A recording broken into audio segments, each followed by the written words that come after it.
You too, so it's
so.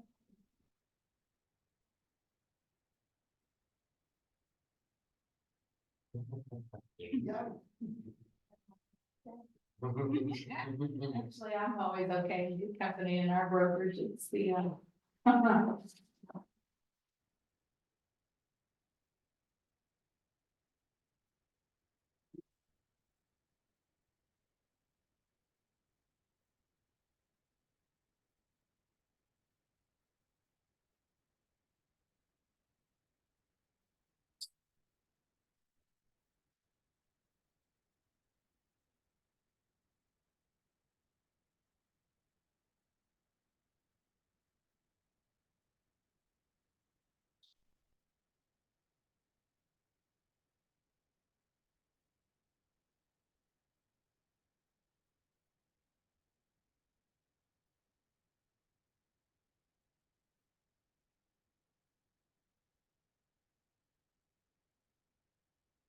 we're all getting that alert, aren't we?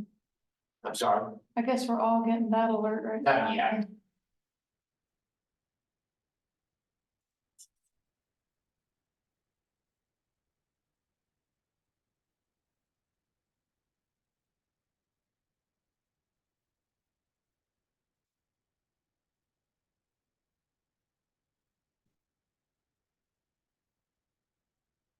Good morning, Sydney. Good morning. How are you doing? Good. Maybe I'll get to, we haven't met in person, have we? We have not met in person. We've just been on the same Zoom calls. And I live in Georgetown, so like Georgetown between Frankfurt. So there's just been several incidences recently that's made it difficult for me to finally get into the office or come into the office again. But I'm planning on coming in next week and trying to get back on a good routine. So hopefully I'll see you then. Yes, absolutely. And I live in Sadieville myself, so we're not too far from each other. Yeah. Oh, We do. We got all the good ones. We have all the commuters. Oh, that's true. There we go. Yeah, I've been saying good morning for a while. Oh, Denise, I didn't even hear you. Yeah. Sorry, we couldn't hear you here. Oh, for sure. No, well, that's what you were saying. You had it muted, right? Oh, I did a few minutes ago. Yeah. Well, good morning. So I'm good going to morning. mute. Huh? Well, I hope you're gonna be a class participant today. I like a class participant, audience. You know me. I can't keep my mouth shut, so Are we in at class at least. Are we, we'll give it about 1 minute. How about that?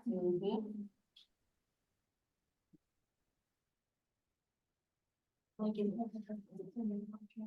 What's that? Like if your first house in a contract. Exciting. Don't have anything good coming on the market? She had 3 listing presentations yesterday, so we'll see. One of those is in Copper. Okay, Copperville's a good one. And we have 2 coming up in spring. Nice. Yeah, there's a lot of what we have is pipeline stuff. I do have 5 rentals coming on the market next week. 1 over in Kenwig, 2 over in Yellowstone or Yellowstone. is it Yellowstone? Parkway, right? It's not right? Augusta Drive? I know where Augusta is. Yeah, it's over near the old Lexington Ice Center off of Alumni. Yellowstone, yeah. It took me a second when you said Yellowstone, made me think mine. And then I have some in Frankfurt and Georgetown coming up soon. Do you happen to have any duplexes coming up? No, they're all like 3 plexes, 4 plexes, and like 8 plex. A 3-plex. Yeah. Would that be in one's fine. Lexington? Yeah, it's 321 Gibbon Avenue over in Kenwig. Yeah, 7 people. 321 Gibbon Yeah. Avenue. Mm-hmm. Great. Ooh. GIBBON? GIVEN. GIBEN. Now, is that coming soon or is that on now? No, well, the rentals aren't gonna be on like a coming soon or anything on the MLS. They'll just go active, I think, next Thursdays, once I get them. Okay. Um, Okay, well, hold on now. It's a 3-plex that you're selling the 3-plex though, right? I'm not selling it, they're rentals. Oh, my They're fault. rentals, sorry, I didn't mean to make it sound like I have rentals coming on the market for sale. I was Yeah. trying to say I have rentals coming on the rental market. So Okay. there we go. we got Mohammed, Nelly, Okay, I don't know who iPhone is. I So, thought it We was got Nelly. Wendy, And Wendy. Nelly, hey guys, And Sydney. and we got Sydney. So we're gonna make it small so that you can do stuff and we're You all guys good will to go. have to bear with me. I was born in the 70s, so I'm between the new crowd and the real old crowd. And so I know a little bit, but I don't know everything there is to know about technology. So this- Cheyenne's gonna keep me. If this gray bar is in the way, you can grab it and move it. And Oh. I'm gonna check the chat for you. Nelly says. thanks for calling. Hey, Thanks for calling me the real old crowd. I try not to say any names. My husband is really old crowd. He just turned 68 the other day, so. Well, he beat me. Just learned YouTube. Oh, no. Our big screen at home stays on mute and we're both on our phones. He's on YouTube. My son said the other day, because the kids came home for their 25th and 22nd birthdays, and my son said, it's so cute to see Wayne morphing into like, you know, the tech world. It's so cute that he's discovered YouTube, so. So in the spirit of full disclosure, I have to tell everybody that I had anticipated winning the seller. I was gonna give you the secret sauce. I was gonna show you the video, and we'll do that on Tuesday, because I had it in my head. We were doing the seller today. I was gonna show you my pre-listing packet that I send out along with the video. I have a template. I'll share that with you guys on Tuesday if you plan on being here on Tuesday, the pre-listing packet, and then the secret sauce on our listing presentation. Everybody always wants the skinny on that, but today we're gonna go through my full buyer consultation. Before, hello, good morning.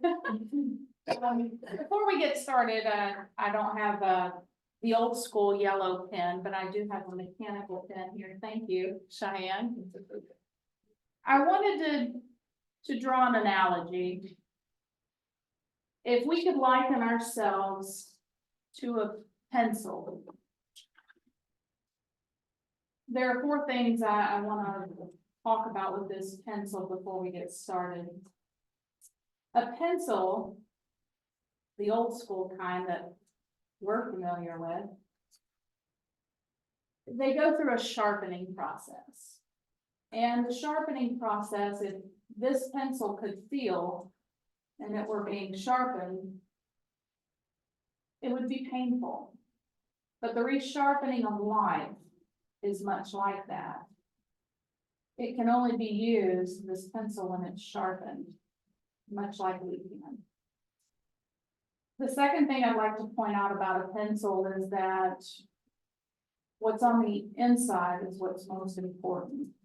It's on the outside. Not the exterior. The third thing I'd like to point out about this pencil is it also has an eraser at the top.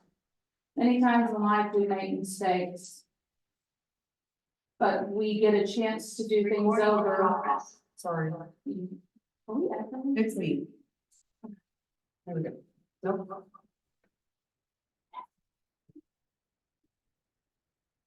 Are we good? Yeah. Perfect, thank you. I'll check the chat for you. Thank you, I appreciate that. You guys need to give Cheyenne an applause at home because she's done an amazing job. I haven't been able to sit on all of them, but the ones that I've sat in on, which is the majority of them, they've been wonderful. So thank you for keeping all of us together. So the third thing to recognize about this is that your eraser allows you to go back and fix things, to blur out the blunders that you've made between the sharpenings.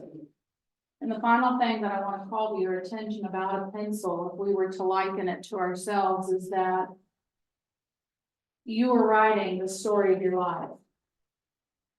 Every day that we have the opportunity, that God gives us breath, whatever your mantra is in life, you have the opportunity to write a new chapter. I want you guys to think of yourselves being surrounded every day by people who are vacuum cleaners and people who are battery packs. People will either energize you or they will suck the life out of you. I want to contribute to each of your lives as our brokerage continues to progress into a wonderful trajectory. I want to pour into your lives and be an energy pack for you.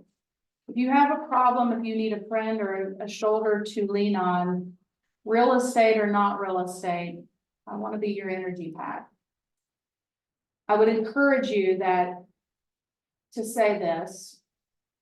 You can't soar with eagles if you're surrounded by people who are plucking your feathers. Get rid of the life suckers. They will drain every ounce of emotional and intellectual energy that you have if you don't cut them off. Sometimes in life, we have an opportunity to surround ourselves by folks who give life and energy to us, and everything in life is energy vibration. And if this is you, you have the opportunity to write your life. Please surround yourself by people that will help you write the most wonderful life, because you don't get a do-over. You've got one opportunity. So I want you to seize the day and remember that you're a lot like this pencil, okay? All right, who's ready to get started? Let's do it. All right, so again, as mentioned, my name is Crystal Gail Smith. I am the incoming principal broker here. Myrna will be soon will be our managing broker. She told me last night how excited she is to become a managing broker. I think we're gonna have to get her a pin. She's looking forward to having an actual little badge that says managing broker. Hashtag goal. That's actually kind of cute. All right, so yesterday, I was fortunate enough to be able to sit in with you all on Andrew Gnoss's class about open houses and the buyers process that starts with that. So today we're just, he loaded the cannon and then we're going to bounce off of that. Wendy, you're on here. I'm using your chair out of our office. I just feel tall in it. So I'll put it back and yeah, as soon as I'm done, I promise. All right, so today we're talking about buyers. We're gonna go through, let's see. Just like, it's just kind of telling you what we've talked about so far. Is that what we're doing? Yeah, so yesterday we talked about open houses, how successful ones are. You have your A, B, and C buyers. Today we are going to, for the purpose of conversation, because I was planning on being here through 11:30, 12 o'clock, and then I had a reminder I'm to be in a broker forum today at Bluegrass Realtors. So I will be there with some other brokers in our area. So I will have to pop out definitely by 11 so that I can make it there on time. But for the sake of conversation today, we're gonna talk about A buyers. Let's go back and qualify an A buyer. Can anybody tell me? What do we remember about an A buyer? Able, willing, ready. Yeah, ready, willing, and able, and it is able. So much of the time, Andrew hits a nail on the head. So many folks, how many of you have ever met someone and they've got their whole life planned out and what their forever home looks like, only to find out they're ready and willing, but they're not able. They can't even perform because their credit score is negative 300.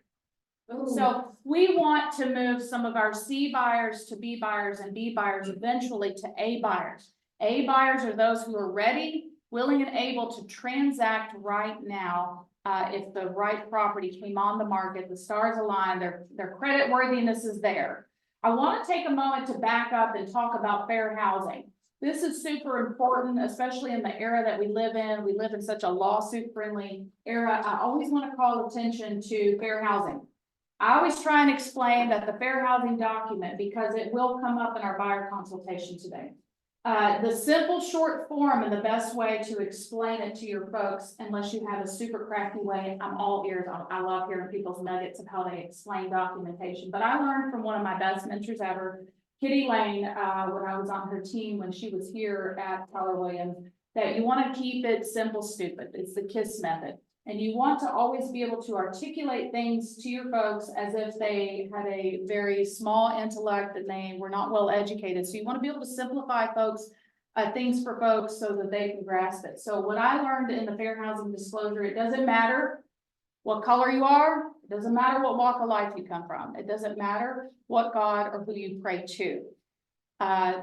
It only matters that the house is being offered without regard to any of those things, and that if you have the money, you can live there.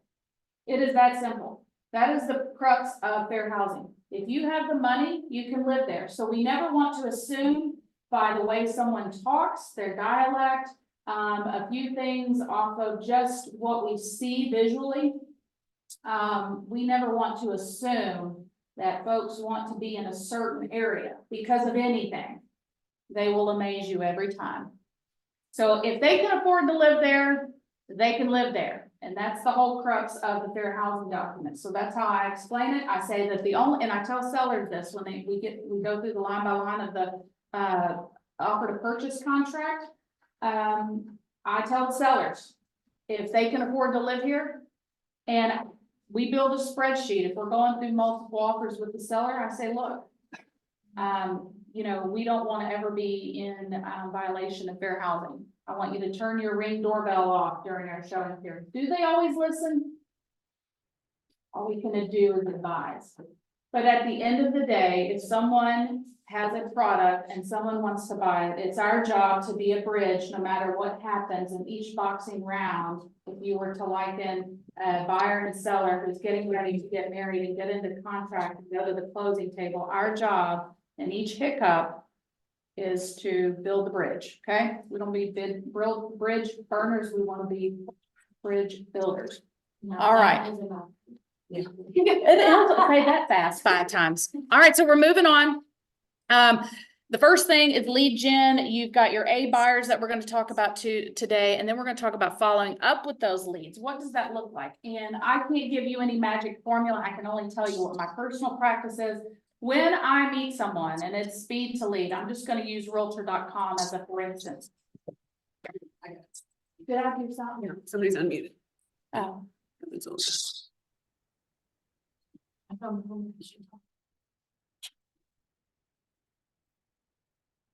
Oh, they muted. Oh, we're good. I teacher them sometimes.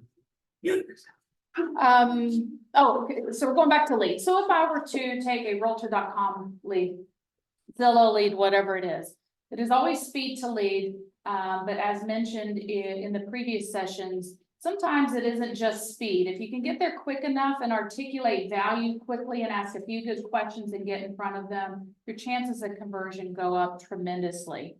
So just know that. Lead follow-up. If I have a fresh lead, I feel like this is a person who's not talking the game, but they really They're not kicking tires. They are really here ready to transact in the here and now. And I can't initially get a hold of them. I have a 3-part process. It's 9 steps over 3 days. For me, it's a series of text, call, voicemail, always. You don't have to write a book. I love running out the tape on a voicemail, but not when it's a lead. Just, hey, I just got your information across my desk. Looks like you might be looking to learn a little bit more about buying this house at, I'm gonna say 123 Banana Street. Whatever the address is, the lead is that they've come in on, you want to give just enough to a morsel for them to call you back, okay? So you want to leave a voicemail and you want to, text them, and then you want to email. You're gonna rinse and repeat for 3 days straight. Second day, I don't wanna be a pain. They call you back, oh, you're not a pain. Thank you. Thought it was being a pain. So that's your intro. I don't wanna be a pain. But if you are wanting the opportunity to look at this house, we're in a very buy here now market. I'd like to give you the opportunity to be able to go out and tour it, if that's important to you. So you're just following up. And so part of the text can be the text or a quick video clip. I love video clips. We live in a video world. Again, it's not like, it's like the voicemail. You don't have to have a book. You just have a quick talking point. Hey, I got your information yesterday. I don't want to be a pain, but it looks like you had some more questions, or you needed a little more information about 123 Banana Street. Give me a call so we can set up a time to go look at 123 Banana Street. So there's that. So then you have your follow-up. So that's kind of my method. And then we're going to get into the transaction part of it. So your A buyers, we talked about that. Those are folks that are ready, willing, and able. Make sure that they're able. They're not just out wasting your time. We don't show houses for free, folks. I'm not a not-for-profit. We got to be able to feed our family and make this worth our time. So make sure, I always give them one free. I think I heard Andrew say that yesterday too. Because if you can give them one free and get in front of them, your chances go up for conversion. So I'm not going to tell you how to run your business. I'm just telling you what my personal practice is. And sometimes you can make a quick decision right then and there, because you're interviewing them too. Sometimes you get a quick feel like, man, this is, if you don't pass the sniff test, well, sometimes it. What, is that funny? Yes, that's funny. Okay, well, I mean, you meet some freaks. So, Yeah, that's true. you know, and they meet some. I try to be less freaky. I try to tone it down a little when I first meet. Tone down the crazy. Tone down crazy. So there's that. So just know that you want to be able to get in front of them as quickly as possible. My method is give them one for free, and then once you've shown them one property, you're going to strike to get them in this office.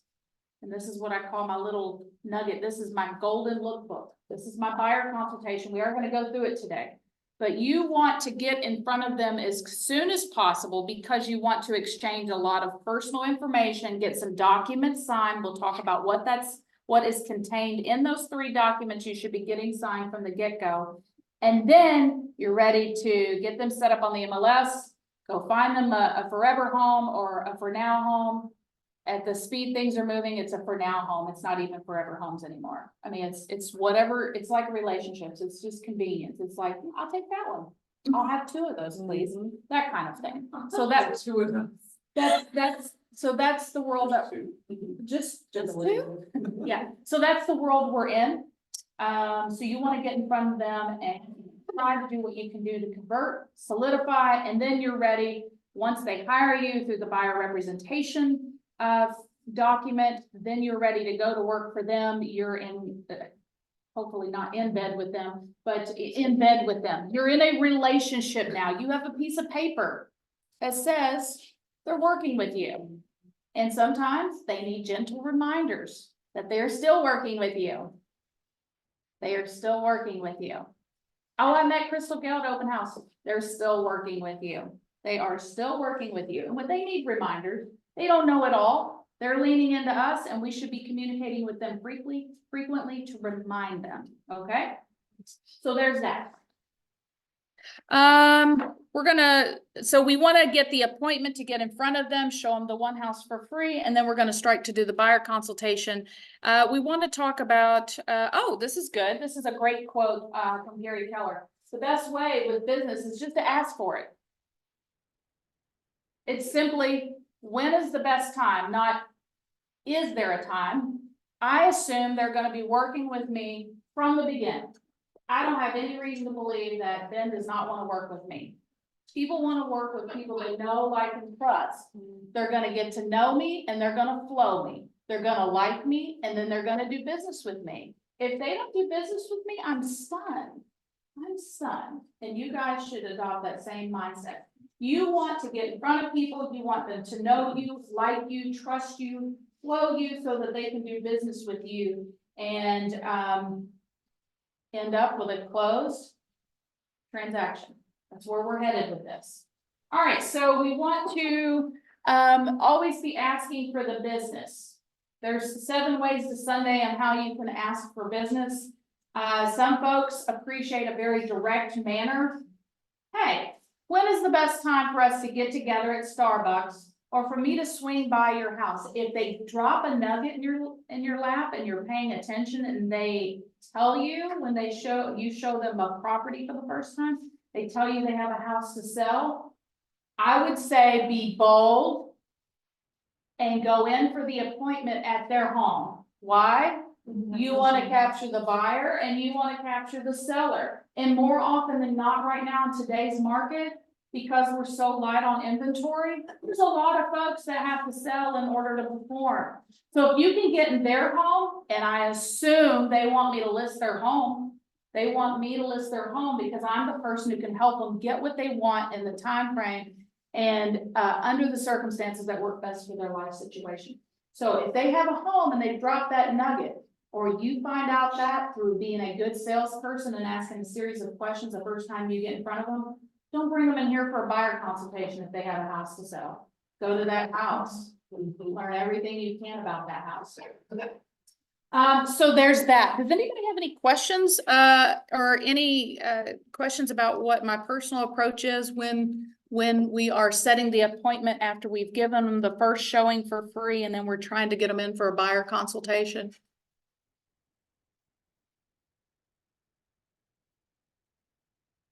If you do, is it in the chat or no? We're good? Yep, we're good. Clear as mud? Yes, that's how I like it. All right, so we're gonna go into lead capture here. You've got your database, you've got prospecting and marketing. Prospecting is just work. It's like the old terminology when they were gold mining. They were prospecting, they were looking for gold. And that's what you're doing when you're prospecting. You're looking for a nugget, someone who wants to buy, someone that wants to sell, okay? And then you're going to begin to market to them. Perhaps they are a B buyer or a C buyer. They're a ways out. They're ready and willing, but they're not able yet, but you are trying to get them to that point. So you're going to continue to market to them and put them in your database and hit them with touch points. And I don't know all the ins and outs. I am probably not the best person because, well, for whatever reason, my own inadequacy. I'm not the best person in command, but I can tell you I have really good systems for what I do have in command. So I'm not where Jeffrey's at with the tech savvy part of it, but my daughter who runs the back end for a mega team, KW team up in Indianapolis, runs a lot of my stuff. So she just takes off their logo, their face, and puts mine on it and does my 36 touch. And then she's like, Mom, today's the day you got to call these people. And she just sends me their names. So I'm like, it's so great. So it's, I do have a built-in advantage there, and she's really good. And I remind her all the time how much her wedding cost in September. Like that $75,000 was a lot. So like you're gonna have to work like 5 years for me for free in command. So, and she does it with a smile. It's amazing. She did have beer donkeys at her wedding. It was kind of fun. You're gonna have to Yeah, real quick sidebar, Philip brought that up. Yeah, we had beer donkeys. One had it was a little boy and little girl. He had a top hat on and she had like her little bridle and everything matched the flowers that all the girls were carrying. And right? It was like My Little Pony. It was the weirdest thing. We also had 4 wardrobe changes. It was over the top. I just went to the courthouse, just so you know, that's not my gameplay, but these kids, they want it all. So we had the beer donkeys, one had like the little import and domestic seltzers on its little saddle. So it kept the cocktail line down, so people weren't standing in line for a seltzer, and then people who wanted like an import or a domestic beer. There was the little boy donkey that had those, and so they could just get those out of his saddle, nice and cold. And then, so the only people that were in the cocktail line was people wanting an actual cocktail, a mixed drink, so it was fun, but, Those are their next kid. there you go, for $300, there is an event head turner, you can get lots of photo ops for the kids, minus the beer, whatever you wanna put in there, maybe it's free sun pouches, maybe, I don't know. So there's maybe your next, conversation piece for that. So I do have a built-in advantage in my daughter, and she just keeps my command up at all times, and it's mirroring what the Ken Carey team is doing up in Indianapolis, where she lives. So there's that. But at the end of the day, listen, I can't tell you how many realtors I meet that are secret agents. Like, what is this? They don't want to talk about what they are, or there's something within them that keeps it a secret. I want everybody to know, if you're looking to buy and sell and invest, you better be talking to me. You better be talking to Wendy on my team, Phil, Jill, there's Ben over here, there's Philip, and Cheyenne. Denise, you're on here, Sydney, Mohammed, they need to be talking to you. You know people that I don't know. Your ecosystem is different than mine. And that's, it's the most amazing thing. One day I felt like God spoke to me. It could have been like, maybe not, but it felt like God. It was so magical in that moment. And I remember landing at Bluegrass Airport. This is about 3 years ago. And I remember hearing the voice of the Lord say to me, this is a true thing. I looked out, you look through your little window, and I remember hearing the voice of the Lord say to me, there's millions of acres, and you're about to land right in the middle of it. There's enough of the pie for everybody. And if we have 4,000 realtors out here and 500 of them just at the drop of the hat, December 31st got out of the business, I say go. Make room for us. We want to do this and do it at a high level. It's an 80-20 rule. There's 80% of them around there farting around, not doing a darn thing. Let the 20% of us who want to do and help and can help at a high level, help people. And there's enough land. If you look out your window the next time you fly into Bluegrass Airport, there's enough piece of the action for all of us. There is no reason we should be stealing anybody's clients, doing anything unethical. We should always be asking good questions to see if folks are in relationship. There's a lot of humans out there. There's more humans. There's 7 buyers statistically right now for every 1 house. There's enough for you and me and Michael Prather and everyone else. So go get your unfair share. That's the word of the day. Go get your unfair share. But you got to be talking to these people. You can't be a secret agent. You got to pick up the phone. This guy right here, pick him up. Use him for more than texting. Sometimes there is no substitute for the human voice. Make sure. Contact me and I'll teach you. Yeah, oh, so yeah, real quick side story. I don't want to get off on too many stories today because I have a lot of them and they're all true. They are. Megan, you set up my Siri. Yes, I did. She set up my Siri, and you know, it is the most amazing thing. And he is what? He's African? South African. South African. He is so sexy. He's amazing. What's it look? Who cares? He has a South African voice. Now we gotta hear it. Oh, yeah. Hey Siri. Oh, I'm sorry, I got it. Hey Siri. No, he doesn't want to. He's sleeping. Hey Siri. Unlock your phone. Oh, yeah. Can you tell me what 2 times 2 is? 2 times 2 is 4. Oh, I mean, do you not want to talk to this guy?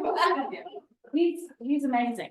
I mean, when I can't get my husband to talk to me, I just talk to him. So here's the thing. Pick up your phone and talk to people. It's a talk to people business. Do not be a secret agent, okay? That's my point. You guys got your laugh. That was good. Conversion.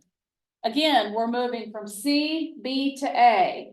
We are putting all of our energy because we're surrounded by people that give good energy because we surround ourselves with batteries. We are putting all of our energy today on the A people. From 8 o'clock in the morning, you're prospecting your holy hour, whatever you guys want to call it, the hour of power in the mornings, and you're going on appointments in the afternoons. You want to make sure that you are finding folks, prospecting, looking for nuggets who are ready, willing, and able. And if they're not today, it's okay. You nurture them, set them up on a plan in Command, and Command has all these campaigns. Listen, we could sit here and dissect this thing 42 different ways of which one is the best. Just pick one and set it. It's all about just staying in front of them. Trust me, one of these days, you may never hear from them, and all of a sudden, when they're ready, they're gonna contact you, okay? So just know that just by sheer default, by texting them, speaking to them every 3 months, once a quarter, when the time is right, it may have been crickets forever. And then all of a sudden, they're gonna call you when they need you. Because that's how people are. They only call you when they need something. So they don't ever have to respond for months and months and months. But the minute that they're thinking of real estate, you're the person that they want to call. All right. All right, so looks like Keller Williams has come up with this nifty little piece of the pie. It's a buyer service circle. 1, leads to appointment. 2, prepare for the buyer consultation. We're getting ready to go over that here in a minute. 3, the actual buyer consultation. You have to do some homework before you do the buyer consultation. So I have it always ready to go, but there's some things I'm gonna do before then that will help me tailor it to them. Here's a statistic I want you guys to understand. Most people fail in lead conversion. 1, because they're a secret agent. 2, because there are 4 personality types out there on the disc, okay? If you are a driver, you're super direct. That's me. I don't want to hear your life story. I want to hear the 3 bullet points and get to it yesterday. That's how my mind works. Can't help it. But I can tell you that I have 4 buyer consultations. I have 4 listing presentations. It will up your chances for conversion if you speak to the 75% that are not like you. People want to do business with people who know, like, and trust them. And if you are only vibing the 25% that resonate with you, other drivers, perhaps you're amiable. That's okay. Maybe you're real colorful in the way you talk and the way that your house is and the pergola. Perhaps you're dealing with someone who's a super high analytical. You need to have a buyer consultation and a listing presentation that is tailored to 4 personality types. The other 3 that are not you, you will watch your chances for conversion go through the roof. And if you are looking for a nugget, for someone to follow who does this at such a high level, Jeff Glover out of the Detroit, Michigan area is a mega agent. He will probably, I haven't looked through, I didn't see any classes with him. That's not to say he's not teaching. I just was looking for classes that appealed to me. But Jeff Glover out of KW up in Detroit, Michigan, Glover University. He has lots of free stuff. Webinars that are free. So there you go, okay? I get an email daily.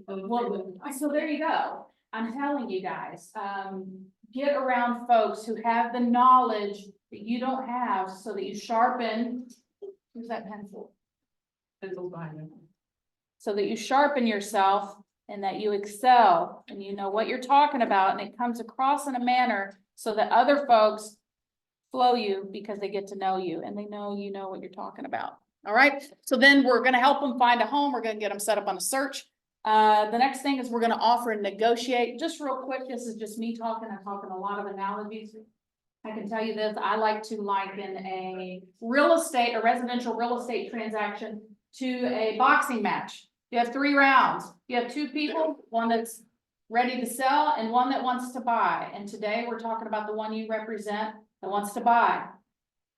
And they are trying to have a conversation and you and the other agent Gotta try and be a bridge and make that conversation work. The second round in that boxing match between the seller and the buyer, the second round is after your offer has been accepted. After it's been accepted, not if it gets accepted, because you're gonna get really good at how to write an offer. I'm gonna help you. The second round of your boxing match is the inspection. And then the third round, because you're negotiating, look at number 5, the operative word there is actually negotiate. The contract, the offer is the easy part to me. You will show your salt in the negotiation part. And I'd like to say that everything is win-win or no deal, but sometimes feelings get hurt. Not every situation is a win-win. Sometimes it's like, oh, it's painful, but we got through it. So now we're on to the third and final boxing round. If you have someone who's going to be doing an appraisal, getting a loan, or a cash buyer who wants to have it appraised, you get through the third and final round before you get the CDC, the clear to close, and that is your appraisal. And you have to negotiate sometimes. It's not all smooth sailing. Hell, I wish it was. That would be great, wouldn't it? If there weren't any hiccups. Your salt as an agent is earned in the negotiations. Make no mistake about it. And here's how I always explain it to my team. You could encounter a hiccup at the second round in the inspections. When you have that new knowledge as a buyer's agent, that you just come through the cliff notes of writing notes or FaceTiming the inspector before he sends the bad news and deliberates 24 hours later with a 70-page inspection report, you need to be priming the pump, okay? Preheating the oven with that buyer that it's not good. Rip off the Band-Aid sooner than later. And I'm not saying it because I'm a direct person. I'm just telling you, folks will appreciate if you don't skirt around things and sugarcoat things. Tell them right off the cuff. And on follow-up Fridays, when I have sellers, and we're gonna do a price improvement, because that's what we call it, price improvement. We're improving the price and improving thereby improving their position in the marketplace. When I give them unfortunate news on Friday and say, look, guys, look, believe me, I'd like to get you 420,000, but I mean, look like the numbers are saying it's 320. So today we're gonna do a price improvement. I just need your agreement on it. And that's how I conduct myself. I mean, I don't know any other way to be, because I was soft so long. And then eventually one day it's like I grew up and became a true adult and understood and can appreciate. People understand when you just give them the bad news. So you want to be priming the pump with your buyer in that second round of the boxing match and tell them, look, it's not looking good. But here's the thing, before you call them and give them the bad news, you need to be solution based. Give them the solution of how you are gonna help them through it and put another plank on the bridge to hold their hand and get them to the closing table. Okay? So make sure you have solutions before you give them the problem. You give them the problem, it's not good. We've got some hiccups here. That's what I call them. We've got some bumps and bruises. Those are very soft ways if you're looking for wordsmithing here. Those are very nice ways to say we've got Houston, we have a problem. We've got some bumps, we've encountered some hiccups, and we've got some bruises here. Okay, we need to talk through them. Now I need you to know before we talk through them, I've got some answers. We don't want to hit them just with the problem. We want to hit them with the solution, because your job is to build the bridge. All right. So then contract to close, that's your C2C, and then post-closing system. You don't want to just forget these folks. These people have a lifetime value. Do we have anything in the comments real quick? Does anybody have any questions? I can stop right there real quick. Denise, you okay? Did you fall asleep on me? Sydney? Mohammed? Wendy? Are we good? I'm Are you- here. Just took me a minute to get to my mic. Are y'all at home laughing at me? It's okay if you are. No, you're doing a great job. No, You're doing great. Okay, good. Good. I need to hear those words. Let me make you feel good when people affirm you. And listen, I don't give a damn if they don't, but I ask anyway. So there's that. I can see why you didn't show your friends. All right, so let's move on. No ahas? Speak now, forever hold your peace. I like the big upfront with the like issues, the bumps and bruises and. Bumps and bruises and hiccups. That's our vernacular, okay? Having a solution. You better be solution based. And I think the way you present it is good, the way they're gonna receive it most of the time. I can Like, tell you you this, I set the learned, tone for it, Yes. right? I So if learned you're a like, lot. I'll ask you guys this. You don't have to answer if you don't want to, we'll keep it in this room, but how many times have you walked into a closing? And you're like, you see the client and you know all the hell you've been through, and you see the agent, you see the client, and you're like, that makes sense.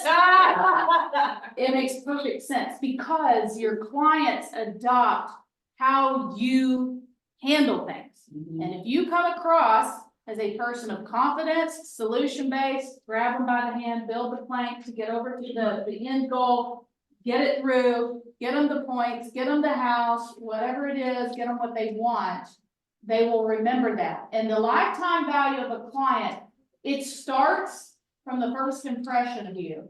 It goes through the boxing round. They'll remember how you handled stuff. And then post-closing, the business, the water cooler talk that they have in their own ecosystems, getting you lifetime business. I wanna add, cause I think this is definitely true as well. Yes, it makes a difference how you talk to your clients, but it also makes a difference how you talk to your co-op agent. Because if Yes. you're like super Yes, frustrated and yes, about a situation. Agreed. You're trying to find a solution and, you know, you're supposed to work together. So if you go into it and you're like mad or all frustrated, they're gonna take that, they're gonna take that frustration from you. And then when they talk to their client. oh, it's it gonna go to the just, it's client. a compound effect. So then it's just gonna make things worse. Philip's exactly right, and I don't know if you heard everything he said, but I mean, at the end of the day, we are all salespeople. You, as a buyer's agent, are selling why that listing agent should be working with you, because make no mistake about it. That listing agent is the neck that is turning the head of the client. They have the power to persuade them why they will work with you. Out of 7 offers, ours isn't the prettiest, admittedly, but because they had a good transaction with you last time, they have that history, okay? They got that mental bank going. And they remember that, you know what, we had some hiccups or bumps and bruises last time, but you know what? We worked in a spirit of harmony.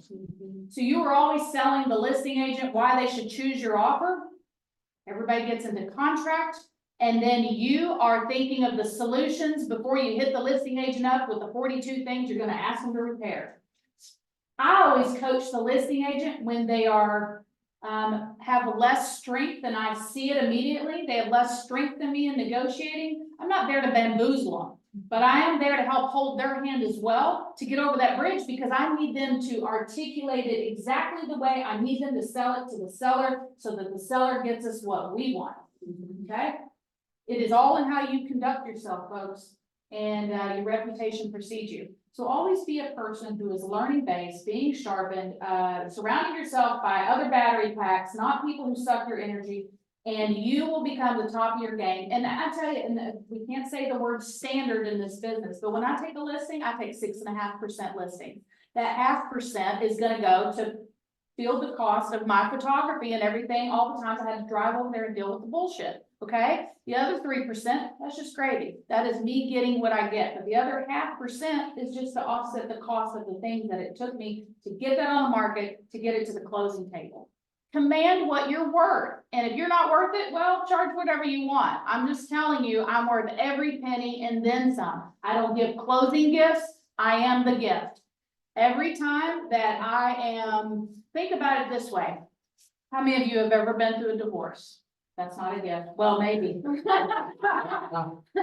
if you've ever gotten through a divorce, how many times have you given your lawyer a gift? He's the gift. His expertise is the gift.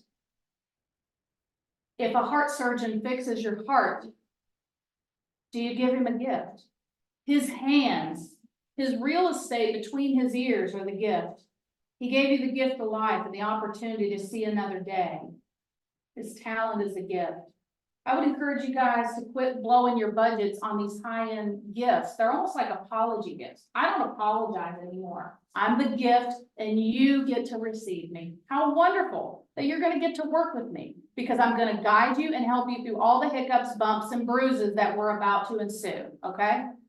So there's that. I know what you said it last fall, we were talking about that. And yeah, you said that you don't give gifts, you are.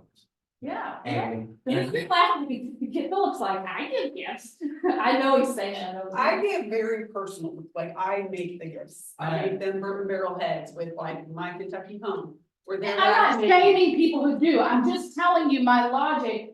Good. It's just more of a word conversation, it's Yeah. deeper than the gift. What I'm trying to point out is that you have something of value to offer, and you can help change someone's life if you do things the right way, whether it's an agent or whether it's the seller or the buyer, okay? That's all.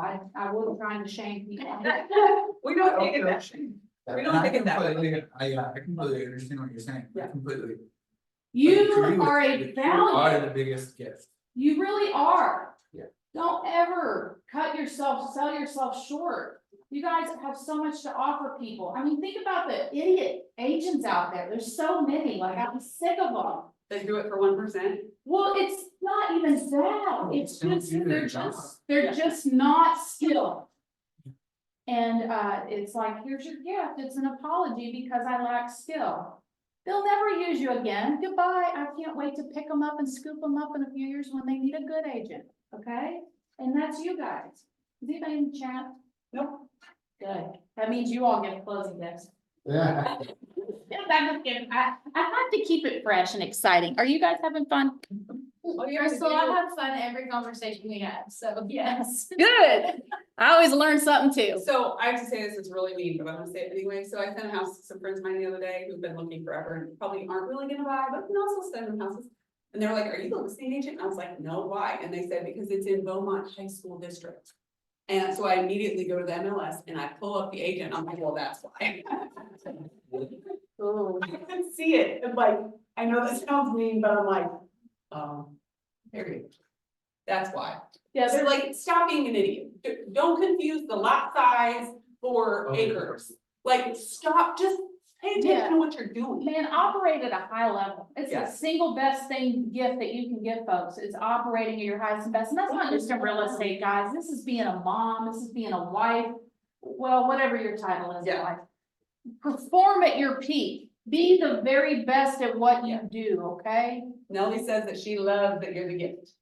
Oh, I love Nellie. If you guys have not met Nellie, she's amazing. She's been Yeah. on here like every day. She's one of my very best, closest little friends, and I love you, Nellie. And if you're looking to buy or sell or She's invest in crying. real estate. She likes to cry faces. I'm just teasing. Y'all know I'm full of myself, but it comes from a place of love, okay? All right, so we gotta get the appointment. All right, so we talked about these A buyers. Make sure you're communicating with them right away. Get all the contact information. How many times have you guys ever gotten a lead and you get the push message and you get the email and you look at the email that says hoopydooville@gmail.com? You know that's BS. Yeah. You gotta connect with them, because what they did give you was the correct phone number. So call them and say, hey, I noticed your email here I got was Hoopy Dooville. Did they spell that right? They will tell on themselves because they put in a phony email. So make sure you get the right one, okay? Ding ding bill, whatever it is. Ding, ding. Determine their motivation. Listen, at the end of the day, you can sit here. There really are, and you know what? Simply, let them go, get to stepping. Yep. The first time you fire a client is like the best feeling ever. Yeah, it's so satisfying. It's so free. It's weird, but I have done this on big deals at the midnight hour. But you cannot put a price tag on your mental sanity. Mhm. I'm telling you, there are people, again, just like other folks that you're surrounding yourself and learning and acquiring skills. There are clients that act as a vacuum cleaner. Yeah, let them suck on somebody else. Go. Yes. No, seriously, let them. I agree. Let them drain their energy. Don't let them suck on you, okay? Find somebody that's gonna pay you your worth. They understand that you are a treasure to be had and that they will work and align themselves with you. So motivation, you can be skilled, you can be doing steps 1 and 2, but you have to make sure that every time you are speaking to a seller or buyer there are 2 reasons people move, pain or pleasure, okay? They're moving away from something or they're moving to something. They're moving away from pain, maybe their spouse, they're widowed, freshly widowed, and they need to escape that house because it represents all the memories. Perhaps they're escaping a divorce, you know, they have to sell the house, or the mom wants the house and the judge is like, you know, I know you want it too, but I'm gonna make you guys sell it, it's gonna be part of your settlement. Perhaps it's an estate, grandma died, you know, grandma got ran over by a reindeer, and so the grandkids are selling the house. People are moving away from pain and towards pleasure, perhaps they need to upgrade. Maybe they were been trying for 9 years to have a baby, and God blesses them all of a sudden with 3. Woo! You gotta help them upgrade.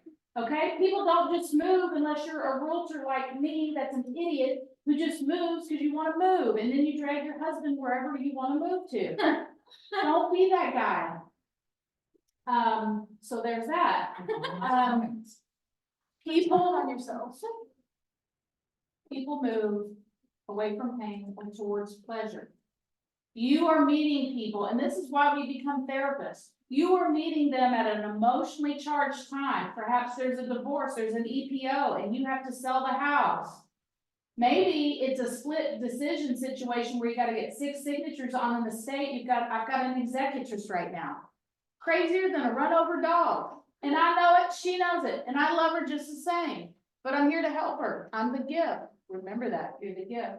And so these folks, you gotta have 6 signatures because it takes 2 to buy and 2 to sell and 1 to buy. So you gotta go get signatures of everybody else that's involved in this situation. Probate. I had one last, right, February, there was an estate sale, and it was like, I had both sides, and it was like family. Oh, you did? Yeah, but it was family, and Family they were buying both, it? but they were both past clients of mine. So they involved me in the transaction, but this house had been inherited by 4 siblings, and 3 of them were married. So I had to get 7 seller signatures, and they were all like over the age of 60, 65. Oh, did they shot live? Yes, but it was so. Dear Lord. Yeah. You all know what it's like. So that's why you are the gift. Please know that you possess valuable skills in trying to help folks. So you always want to be speaking to their motivation, the thing that is creating the pain, because you got to remind them. Remember, we talked about it a few minutes ago. You got to constantly remind your folks, here's why we're doing this. And if you can help speak to that motivation when they're selling a property and you're trying to get a $30,000 price improvement, you need to get to Chicago. Okay, what will that do for you? What will happen if we keep the property doing what we're doing the last 3 weeks? The loaf of bread is going stale. You don't want that listing, that loaf of bread to go stale. You want to move it because there are other fresher loaves of bread coming on the market. So you want to speak to their motivation, their pain points. So the sooner that you can, by being a good salesperson, ask some really good qualifying questions and learn their motivation, the pain or the pleasure of what they're moving away or towards, you got to keep that and keep reminding them. That's what's going to help you during this. Setting the appointment, time and date is, what's the qualifying word here? As soon as possible. All right, 7 close to appointment tactics. You can show the benefits immediately. You can do the take back close, a negative, positive, the good and the bad of what would happen in a worst case scenario if we don't meet. What happens if we do? Let's just pretend that we're meant to be working together. What would that mean to you? Okay, well, it means that your son can come play basketball at UK. I'm here to help you get that done. When's the best time for us to meet at my office? Tomorrow at 2 o'clock or Tuesday at 3 o'clock? Fine, I'll see you Tuesday at 3 o'clock. I'll send you a follow-up email. Trial close. This is like, you know, you're just kind of giving them little nuggets, okay? Like you're just kind of a soft close, an assumptive close. This is mostly how I deal, and this is my personality style. I'm always assuming that they want to work with me. I'm stunned if they don't. I'm like, what? I didn't hear you right. You say they don't? They want to work with me. They want to work with you. Okay? Tie downs. Tie downs is a very good selling technique. You will see it in furniture sales. You'll see it in car sales all the time. Little yeses and nos lead to bigger yeses and nos. Okay? You get them aligning themselves. When I go into a listing appointment, I get them to get me a glass of water, I get them to help me put my stuff somewhere while I'm taking my shoes off to tour the home. I already get them in the process of working for me. And I tie them down with little yeses and nos to get to the bigger yes, okay? Which is to work with me. Is there anything in the chat? Nope. All right, anybody have any questions? Ooh, buyer objections to the appointment. Ooh, this is so good. How many of y'all have ever said, you're trying to go in to get them for a buyer consultation, you say, well, today at 3 o'clock work or tomorrow at 4. Well, my wife didn't really know, I've been on Zillow and I've actually talked to a realtor already, but that's fine. When is the best decisions are made when everybody who is a decision maker is involved? So when would be the best time for me to call? I'm gonna play your advocate, the wife. I'm gonna play your advocate and we're gonna talk to the husband. When would be the best time for me to get together when he's coincidentally home so that we can get you both in the office? Doesn't that sound great? Empathize. What's that? Let me be the bad guy. Absolutely. Empathy. This is huge. I mean, the worst thing that you can ever do in life is wear someone else's mask. Be authentic, be you, empathize with people, and they're going through some stuff. You're going through some stuff too, but I'm telling you, the minute you get in front of a buyer or seller, all the world's a stage, you better flip the switch and you better do the best acting job of your life. You need to understand there are things that hurt them, there are things that offend them. You need to ask a lot of good questions. Look at, perhaps they're Japanese and perhaps they take their shoes off at a showing. Take note, pay attention, follow suit. Maybe they have customs. We don't ever want to offend anyone. You want to make sure that you understand their perspective. Understanding their perspective and motivation is just part of being a good observer and asking really good questions. Identify the real issue. We talked about this. This is, hey, I got a bump, I got a bruise, I got a hiccup. But what are you going to do? You're going to offer a solution, okay? And then you're going to urge an agreement. We're always asking for something that keeps us collaborating and working together. Any questions? Ooh, prepare the buyer. No, I'm good. Okay, good. Good. Prepare the buyer consultation.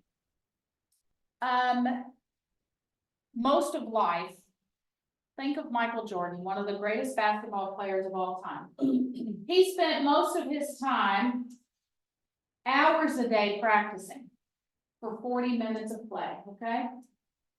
You will spend the majority of your time practicing what I call guided conversations. Some folks call them scripts. I'm gonna call them guided conversation because I'm guiding them, taking their hand and leading them down a path.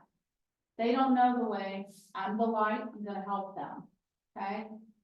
So you're asking a lot of good questions and you are preparing for any objections that may come up. Maybe you have to prepare and get some stats out. Now, like on my analytical buyer consultation, it is all the blue slides from last year's family reunion where Gary Keller had the state of the company address and he put up the stats on the slides and then they sent them all to us a few days later as PDFs. They go into my lookbook here. I always call it a lookbook. My team knows this because in my buyer consultation, I have a copy for them. If it's a Mr. and Mrs., I have 2 for them. 1 for each of them and 1 for me.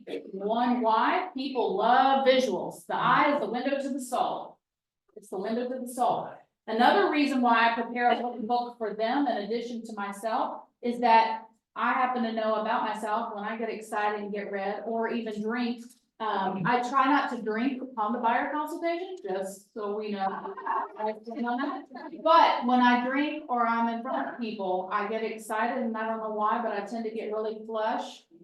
And that's just a genetic thing, probably. I'm not sure why, because I'm not nervous. I'm very comfortable speaking in front of folks. But it helps keep the attention on the visual and they can follow along. So it's like story time. It's kind of how I do it with the 5th graders. You know, when you get invited to go in and read a book to the kids at school, that's what we're doing. It's a lookbook, or at least that's how, and again, you do what you want. This is just, you're learning how I do things. So that's how come we have the different buyer consultations. We have the ones for the super analytical folk. You have a guy who just loves graphs, man. He's eat up with graphs. You want to hit him with all the information. Because if you're direct like me and you think that your power of persuasion is so great and you're dismissive of his personality type, you could miss a client there. You want to be speaking his personality type. And ladies, here's your nugget. The wife is the neck that turns the head. Women, and you ladies don't have to say anything in the chat. I know. We're beautiful. And when you are beautiful and confident, getting ready to meet a couple where maybe there's already tendencies, behaviors that have expressed themselves in the relationship, and you're getting ready to get a $10,000 payday, you can make or break yourself in your first few interactions with a buyer, wife and husband. Perceived beauty is one thing. You add confidence onto it. So as from woman to woman, always be playing to the neck that turns the head. I don't care what the husband really thinks. I just need my buyer consultation to align with his personality type. And if he's a detailed nut and bolt engineer kind of guy, takes the long way to the shortcut, you can speak to that. But you're always playing to the neck that's turning his head, okay? So you're looking at her, you're opening yourself up in a buyer consultation, speaking to her. He's just in passing, because guess what? He's going to do what she wants him to do. If you were there in that room alone with a single man, this would be a moot point.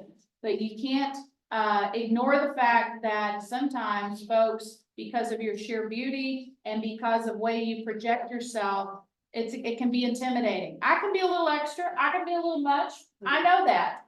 But I have to know my crowd and I have to tone it down. So for those of you who have assets, ladies, no, this is a real I know, thing. I totally agree with you, 1000%. You better be covering it from neck to Yep. foot, Yep. okay? Until you learn that she's a hoe too. I'm just kidding. I'm just kidding. There's your laugh for the day. But I'm telling you, I I have could to not agree with you. guys, I'm making light of it, but it has cost me, buyer consultations and listing presentations, because I didn't realize really how I projected, just by the way I dress. And maybe not, you're too sexy, it's just the fact that you're playing too much to the man. Yep. If you are a female, please do yourself a favor. I want you to get the listing. I want you to get the buyer. I'm your biggest fan, but I want you to have the correct playbook and the recipe book for how this soup is gonna be made, okay? Is there any questions about that? No, I agree with you 1000%. Ladies, any comments? I say it with love. We laugh, but we wanna have fun and I wanna keep it light, but there's a truth to that. No questions?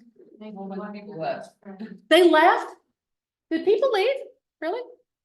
I wonder if they got kicked off, because it was all like at the same time, and then people are rejoining. See, there we go. I don't know. It's a comment. Zoom said you're not allowed to talk to people like that. Hey, I was a waitress and bartender for a really long time, and that holds true in any kind of sales, anything. absolutely. What are we doing? How are we doing on time, guys? Okay, 10 o'clock. We're good. All right. Are there any questions? Did you miss anything?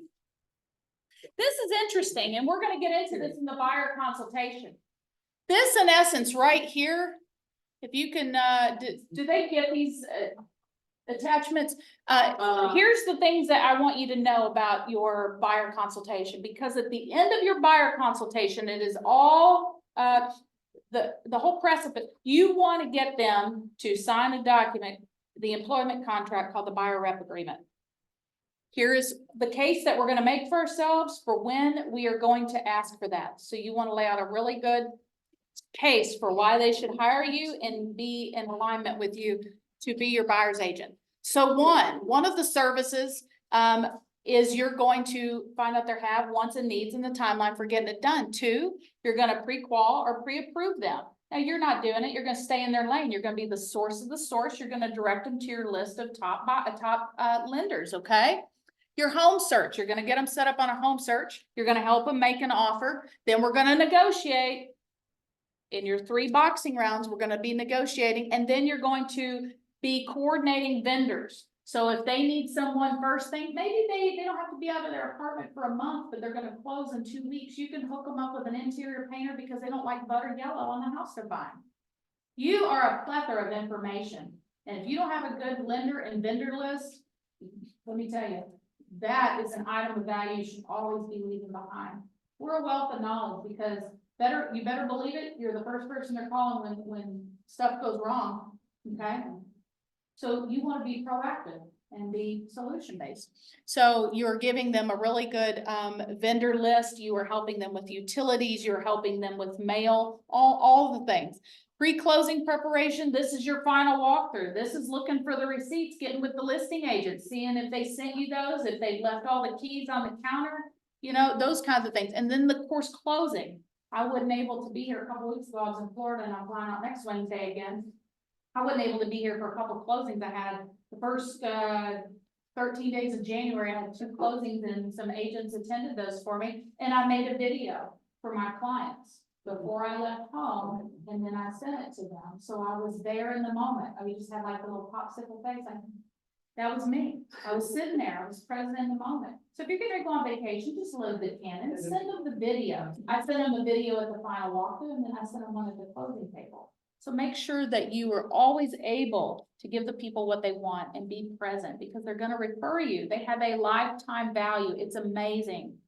All right, so then post-closing, that speaks to the follow-up processes that you're gonna set them up on a new campaign and stay in front of them.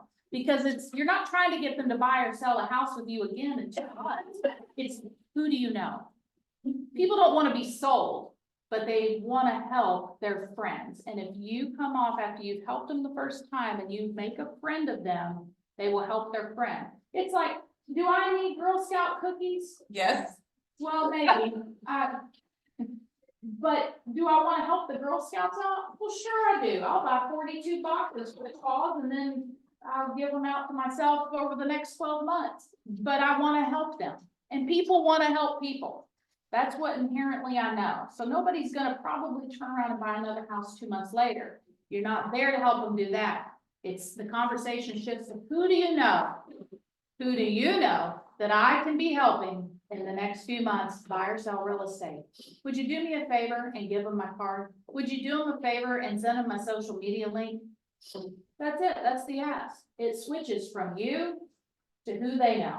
Okay? Also, this is straight out of MREA, page 95. Oh, is it? Okay, so there you go. It's a little more detailed on that, but it's the same exact thing. Any questions in the chat? Nope. Okay. So, this is your buyer guide, contents, and I'm just gonna tell you right now, you guys do whatever you want. Mine looks nothing like that. It does not. It does not. Of course, you guys know you need to be going into command and you need to be putting them in there. You can make, is that right? You can make the buyer console on command in designs. Yeah. I think I saw that. Go ahead through that. Yeah, I thought her showed me where they made theirs, because she had the Canva one and she had the one that was made there. So that's what this is speaking to. All this is, command, look, you pay a small consortium fee every month for all of these tools. This will make you shine and not be a secret agent. I'm telling you what, you come out the gate swinging and you look like a true pro and you have a nice color and graphics, and then your skill set matches that, you'll win the relationship, I'm telling you. So there you go, more things in command. We're gonna get into we got all that coming. All right. Now, you all probably want to hear my process when I get to the buyer consultation. I'm so glad you asked. All right, let's get into that. And just in the spirit of full disclosure, anybody that wants a copy of my buyer consultation could look. Whether it's your first day in real estate or you just are reaching, you want to elevate to the next level. I always want to know what everyone's doing, not my competition, but all of our seriously, all our brothers and sisters here. I want to know what you guys are doing. Any little nugget that you have that I can ROD, rip off, and duplicate. But we're here to help each other. So she'll sell it for $4.99. I'll sell it for the low cost of $499. We can do the same 90 days or your first born child. Do you really wanna go through that again? I don't know. I've seen some people's firstborns. Disregard that statement. All right, so let's get into the buyer consultation. I want to real quick take a pause away from the lookbook that I was telling you that I give to the Mr. and Mrs. and then the one I keep for myself. I want to talk about items of value.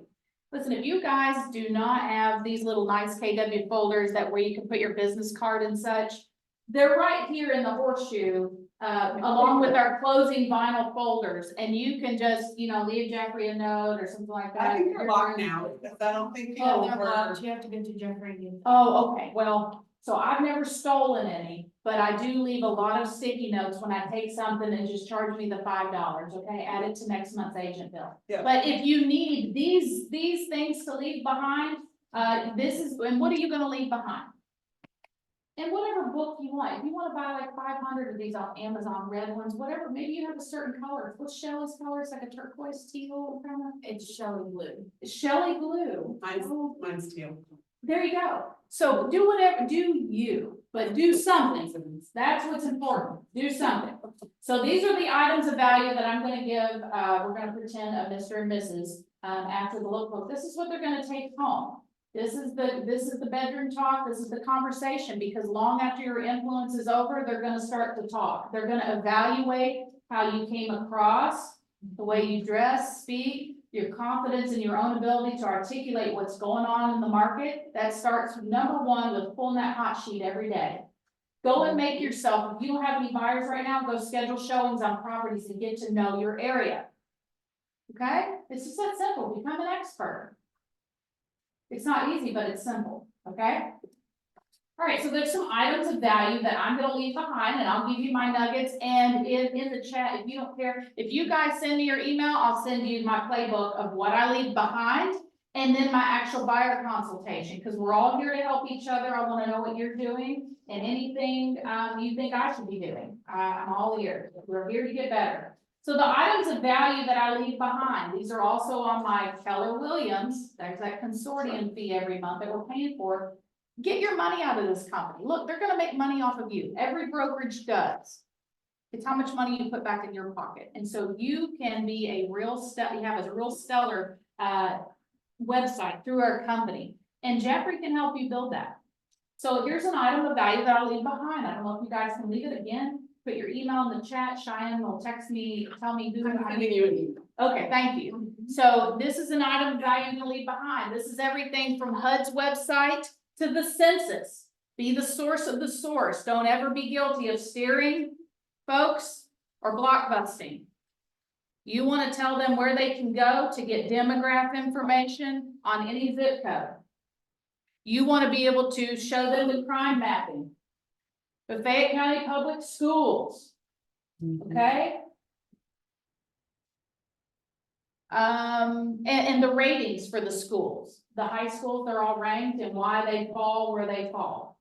Okay, be it test scores, whatever. Fair housing. This is super good. This speaks to, and what are you doing? Just from a legal standpoint, you are CYBing, you're covering your booty, okay? Make sure that you guys are giving, you're making a case. If you ever have the statute of limitations in Kentucky is a real thing. I've been sued before. This is a real thing. Myrna Downing and Jenny Lawson were with me. A big high profile horse farm. It happens. It was a huge paycheck. Oh, it hurt. But what do we do when we get hurt? Pain is a really good teacher. But when you guys get really good at making a case with the statute of limitations, well, my realtor didn't tell me. Yeah, you did. Remember that page I gave you of all the websites? So there it is, okay? So I'm happy to give you guys that. You can put it on your website. Jeffrey can help you build out the website. I've got all of these as an extension on my KW website, plus also hand them a hard copy. The second thing that I leave them, this is from my guy Nick Wright, who owns Right Choice Home Inspections from Louisville. They've started working their way this way. They're not the cheapest, but they're one of the best. They do it all. They offer it all, from radon all the way down. But Nick gave me this a while back, and the front and back of it, if you guys don't have it, I'm happy to make a copy available to you. It's a nice pictorial of what a home inspection is and what it is not. Ooh, that's nice. It's not just what it is, it's what it's not.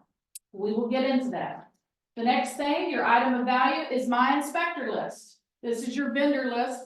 One of my vendor lists, I have an actual vendor list of contractors, people who post-closing can go in and do landscaping and such. But this is my inspector list. Please don't give people one name, give them more than one. Okay, you don't want to ever be, it be said that you were steering folks to one person, you're getting a kickback or anything. Just be the source of the source and give them a lot. And I have a little disclaimer in here. I'll read you my disclaimer. All inspections are to be paid for on or before the services are rendered to the inspector directly. Extra inspections such as pool, HVAC, electrical, plumbing, septic, site evaluations are county specific and can be given at the time of an accepted contract. So there's my little disclaimer that keeps me out of hot water, okay? Lender list, here's you're earning your salt again, and I have a plethora of lenders. And my lenders all know, and when I marry them up with a client and they say, I want a barn dominium guy, I got a barn dominium guy. If they need a land or a trailer guy, I got a guy, he's the queen of the double wide trailer. I've got several lenders here. I encourage you to get someone for everything. These high value horse farms where they are buying the farm and they are buying the business, which is a two-part deal for those of you who want to get into the high-end commercial farms. They're buying a business that you're not gonna get no residential mortgage on that.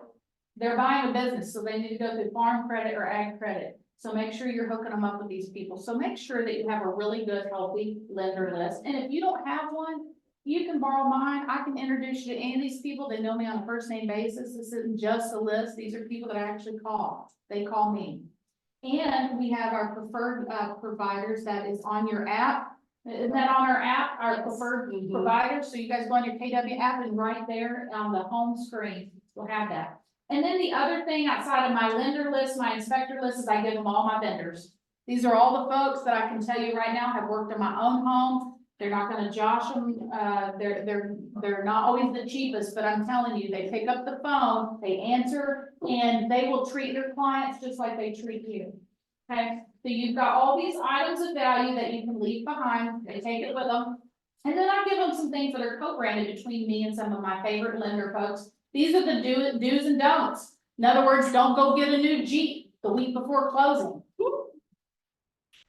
If they are a B client and you want to move them to A status, do go get yourself a secure credit card and put on it every month your YouTube and your Netflix and all the things that you would be getting directly debited. Now you can get credit and build some credit history by getting a secured credit card and then turn around and pay it off with your bank card a month later. This is your mortgage application checklist. This is all the things I can tell you, all lenders, it ain't lender specific. All lenders are gonna ask for these things. They're gonna ask them for their W-2s, their last 6 months. Basically, they're going in forensically and looking at all their finances and they're making a case and they're looking at every Tuesday. Megan goes to Kroger's and gets gas. Every Wednesday, she goes to Walmart and gets her groceries. They're forensically doing an audit. They want to make sure that you don't have any offshore accounts. You're not doing anything crazy. There's not any huge transactions coming in and out. Ben, is there anything you want to add to that? You've been in finance. No, I mean, yeah, I mean, there's a whole bunch of stuff, Yeah. like, yeah, that, you're doing these bank statements, Yeah, the 401k statements. They're looking at assets, your debt to income ratio. So this is a really good one. My friend Jesse Harden from Bank of England, who teaches at Bluegrass Realtors a lot, he prepared that. This is the actual process. This is everything from your processing, underwriting, to clear to close. There's a lot that goes on in the background, and I tell my folks, there's gonna be a while between inspections and appraisal. It's gonna be crickets on my end. Your lender's over here doing some things. He's gonna be asking me for a lot of things. I'm gonna shift from the main stage, and he's gonna become like, you don't wanna hear from your lender by the end of it because you gathered so many documents and things that are conditions of the loan to close. So this is important when you're setting expectations. And then this is a really good one, my friend Nathan Williams done. This is when you do the construction to perm loans. This is when folks buy land and they're building a home. This is the process and what those draws look like. And obviously, if you've got somebody who's dead set on buying a single wide or double wide, they're not doing perm loans and, and they are an A buyer, they don't need to know some of these things. You can take some of these things out as part of preparing for your buyer consultation. And then another document that I leave with them, this is super important. This is for your B and C buyers. Even if you do the buyer consultation and you find that you're gonna set it and forget it, set them up in a campaign in Command, this is important. I highlight this for them. You can go once a year and check with the federal government on annual credit report. Don't go on Credit Karma, tell them that. You know, whatever all those ones are you see on TV, you can get one free pull a year, just so they see where they stand. And maybe it's just not right now, okay? But you're gonna help them and hold their hand and put a plank down so they become an A buyer. So these are all the items of value that I'm leaving with them, the Mr. and Mrs. during the buyer consultation. And this is all good. They can do with it whatever they want. They can put it in the recycling bin when they leave me. I don't give two, yeah, I don't care what they do with it. My job is just to be the source of the source and get the information into their hands. All right, so we're gonna get into, and again, Cheyenne can send you your email address, or you can put it in the chat, and I'll send you my buyer consultation. So I'm gonna go through it real quick as if you're my audience or you're the buyer. And I have my lookbook. So we're gonna get into the home buying guide, and then we're gonna lay out the case. This is pretty much a few slides ago, all the things that you're gonna do to provide value. Because remember, we're gonna ask them to do something, but before you ask them to sign the buyer rep, the consumer guide to agency, and the fair housing, you gotta lay a case out for why they're going to sign the employment contract, okay? In this industry, it is a contract-based industry. All right. So they're gonna interview. I think I heard Miranda say the other day, they encourage folks to interview agents. I think she even said, and I thought this was wonderful, I don't have it, if I'm being honest, a list of what they should be asking other realtors. But I can tell you, I make enough compelling case and am so thorough in my buyer consultation. I mean, I literally leave no room for questions in it. So I encourage them to go interview folks. And then we lay out the rest of we get them pre-approved. Or perhaps they're paying cash, I'm gonna get them set up on a search, then we're gonna get them showings. And then we're gonna make an offer, and then of course, we're gonna collect some earnest money. I will tell you this, just so we're all clear, the earnest money deposit is not required in the state of Kentucky. I always wanna make sure we're laying down the law. You can never tell folks that it is required. It is not required. Does it? Can you go to court without an attorney? Yeah, should you? No. Same for this. This is your earnest money, okay? That's your analogy. I'm giving you a nugget for how to liken your earnest money. It's like going to court without an attorney. Should you? No. Can you make an offer without it? No. But it's like you see a used car and you've been salivating over a used Mercedes for years, you can almost taste it. And you drive by, you're on your way in the office one day and all of a sudden, the heavens open up and there's a used Mercedes sitting out on Mason Healy Road. And you've got enough time before you head into the office. And this is, I talk in analogies a lot because we want to keep it simple, stupid, so people can understand it.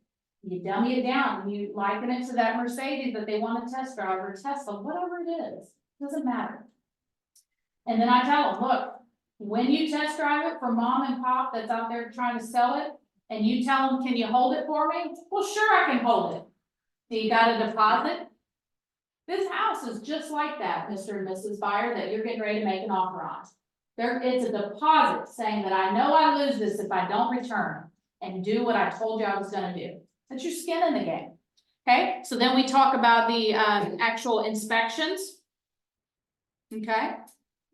And I always disclose to them when we actually write the contract, because I'm going over it line by line. If you guys just real quick, I don't want to do a shameless plug, but I do want to do a shameless plug because I think it's important and critical in the day and age we live in. Let me pull up my calendar real quick. Put on your calendar this date. I have it. I think I'm going to be teaching Wednesday the 21st. I think it's the 21st.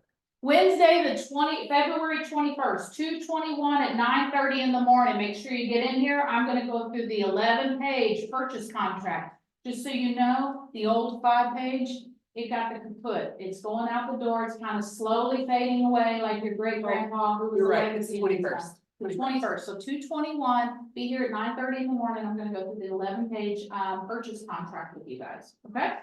Then we're gonna get into the underwriting of the loan. This is where I tell them I'm gonna come off of center stage and helping you. It may be crickets for a while. You're gonna be talking to your lender a lot, probably more than you care to, but they are looking at your credit worthiness, making sure that you can repay the note over the course of 15, 30 years, whatever. And then the final steps, the final walkthrough, and then I'm gonna get you to the closing table. Doesn't that sound great?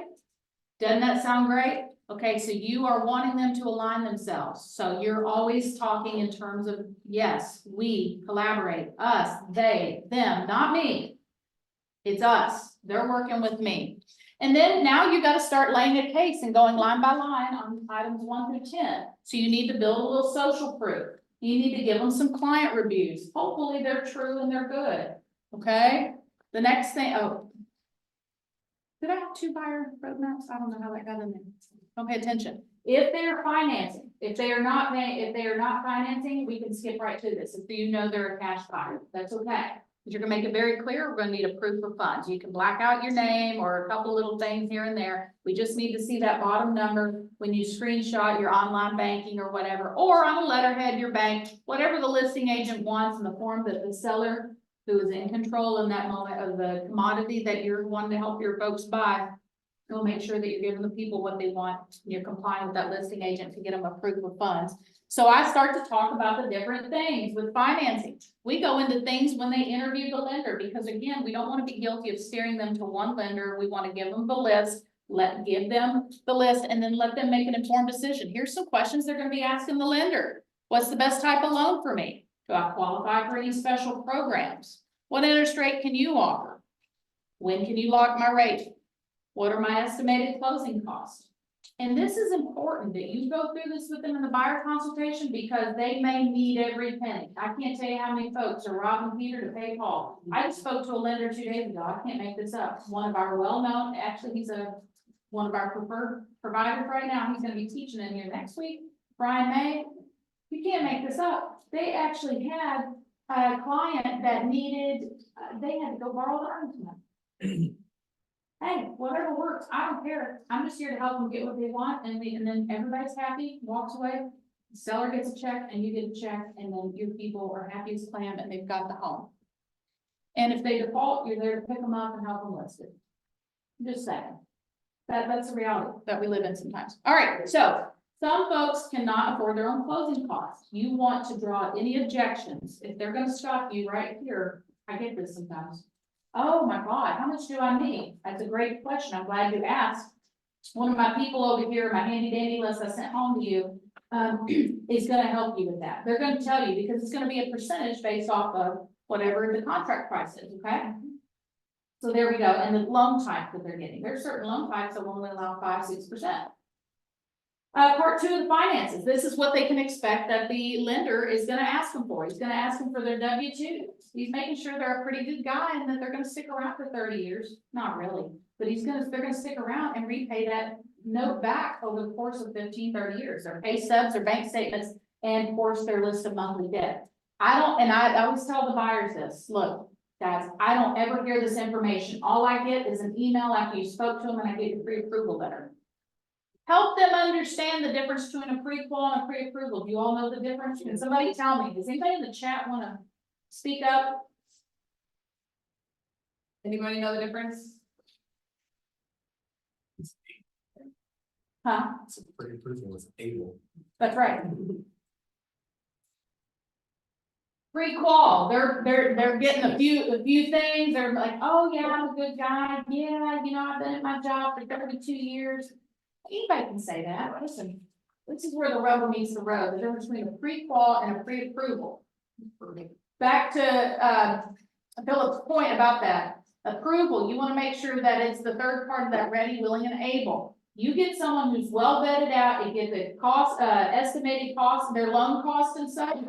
That's amazing. And that helps you sell your buyer's offer and make a case for why that seller should choose your person. They're not just pre-qual, they're pre-approved. Like they're pretty much underwritten. My lender guarantees a 21-day close because we've done all the hiccups, there's that word again, bumps, bruises, and hiccups. We've already been through the hiccups and they've been vetted out already, okay? So make sure that you are familiarizing yourself with the difference between a pre-qual and a pre-approval, and that your folks are actually getting pre-approved. It's gonna help, create a lot of, hiccups off the back end, if you can get them, to the point where they collected most of this stuff, and it's just not, a yes or no kind of thing over the phone. I always tell them that when we were looking. A brick wall means, I mean, that means the paper that you're not means that.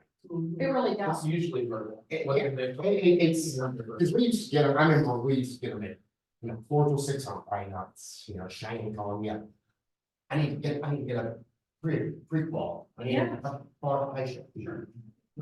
I can give you, and I've got these numbers, these numbers, well, I can do everything, and you're pretty, you're a pre-qual for this amount, but it means nothing, because I don't have a clue that you're not. Well, I tell you what, guys, to Ben's point, Tuesday, we're gonna get into this in the listing presentation, because I get really fired up about these listing presentations, because you got one chance to nail it and, make a client out of these folks who are your, folks that you just met. To Ben's point, if I'm a good listing agent and somebody comes at me with a pre-qual letter, I'm gonna kick it back every time. I can't fool with you. You're gonna create a hiccup on the back end because you got all this student debt, medical bills, and all these, like, you owe 32,000 people. Like, why are we doing this? Get them pre-approved, willing, able, and pre-approved. There we go, we'll replace it. Willing, able, and pre-approved. Get your folks vetted out with the lender sooner than later, because otherwise you're wasting your time window shopping, because you don't know if they can buy, and then you're gonna create a whole situation on the backside of this. See you later. You're gonna create you're wasting everybody's time and doing your folks a disservice if you have not done a good job of helping that lender vet them out from day one. Does anybody have any questions in the chat? No, but I want to Right. make an analogy. It's like the credit card, things you get in the mail, and you're pre-qualified for $500,000 in blah, blah, blah, That's whatever. good. They mean nothing. It means nothing. Well, we would do that, I would say, yeah, I'll get it to you, but on the top of the letter, you better believe out. In bold letters, You make notes. this is a pre-qualification. Yeah. Yeah, I love that. How Yeah. it was always described to me was a pre-qualification is here's a theory scenario, while a pre-approval is here's a guarantee, Ooh, roughly. I love that. There you go. I got their guarantee, their lender guarantee letter. Ooh, was that Sydney? Yeah. Cindy, you're amazing. You just taught old dog and Well, thank you. that's pretty No, amazing. it's deep. See, Malia's got some stunners over there. I don't know if that's where it came from, but Well, it doesn't matter where it came from. You gave me a nugget, so I thank you kindly. How we doing on time? Cause I have to go to the school. Got 30 minutes. Okay. The next part is we're gonna get them set up on a home search, and now I start to talk to them with my lookbook. What we do at the CG group, step 1, after we speak with the lender and we get them pre-approved, we're gonna begin their online search. We'll set them up on an automated search. I love when I get emails from people. I'll wake up, but I had an email from them because they're third shifters. I'll get an email from them that obviously came in at 2 o'clock in the morning, like, oh, I just got that house you just sent me. The ones I've been sending you for 32 days. Yeah, but it looks like, it makes you look so good because they're all branded to you. Have you ever gotten your own copy of what you're sending them? When you set them up, it shows your face under Malia's listing or whatever, because you're the agent they're gonna work with.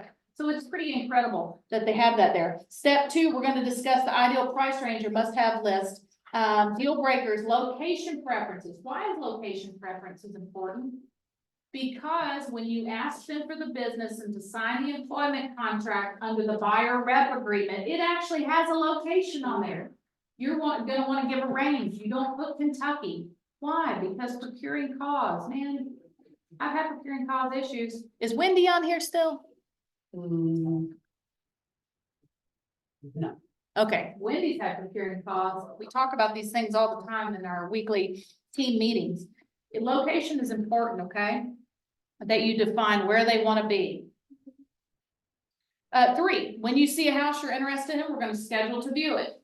This is the part where I get into talking to them about for sale by owners, and I talk to them, there are 3 ways. 3 ways that we're going to be able to find you a property. 1, with other brokerages who are cooperating with us And they have a property for sale and I wanna help you view it, secure an offer on it and get you to the closing table with it. I also tell them, because I know that my money is time and I can't do everything, I empower them and I tell them when you find a house on Craigslist, Fisburg, when you find one on Zillow, when you find one on Facebook Marketplace, send it to me. Why? Because I'm gonna put the seller disclosure in front of that for sale by owner. Basically, I'm gonna get their buy-in to pay me to negotiate against them to get you that house. See? I'm making a case for why I'm gonna have them sign the employment contract of that 3% when we find it for sale by owner. Okay? Then, of course, I give them the do and don't list, like I've already given them in here in another format, the things they're gonna do during this time and the things they're not gonna do. They're not gonna go buy new furniture at Burke Furniture. They're not gonna roll up the day before closing when they get another credit pull and they just bought a Jeep. I have a real life, Ooh. this let's hear is, it. this is what, like, it happened to me. Okay. Like when we were buying our house. So the day after we closed, we moved money from our money market account back to our savings account. And then the next day, we had a meeting with our financial planner, and he was like, oh, he didn't know about the house. It happened pretty quick. He's like, oh, you guys are doing so great. You have all this money in your money market account. I was like, what are you talking about?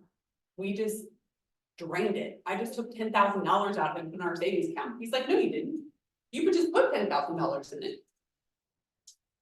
No, I didn't. He's like, you bought 10,000 shares.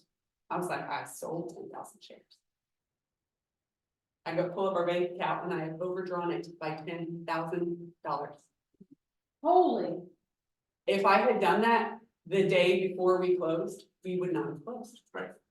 Ooh, I literally overdrew our bank account $10,000. it happens. I cried a lot. I mean, we fixed it and it was fine, but It happens. We are in the risk mitigation business, Yeah. okay? The more you can limit your folks' liability by getting a really good pre-approval, a guarantee letter from a lender guarantee letter and educating them up front, you're gonna save, because here's the way it is. Listing agents get paid for their efforts on the front. Buyer's agents get paid for their efforts in cooperating with that listing agent and doing all the work on the back end, okay? So we're doing a dance here. It takes two people and you're working and it's all about risk mitigation. That's why they chose your offer to begin with. They probably felt like it was the least riskiest to the seller that will get them to the closing table.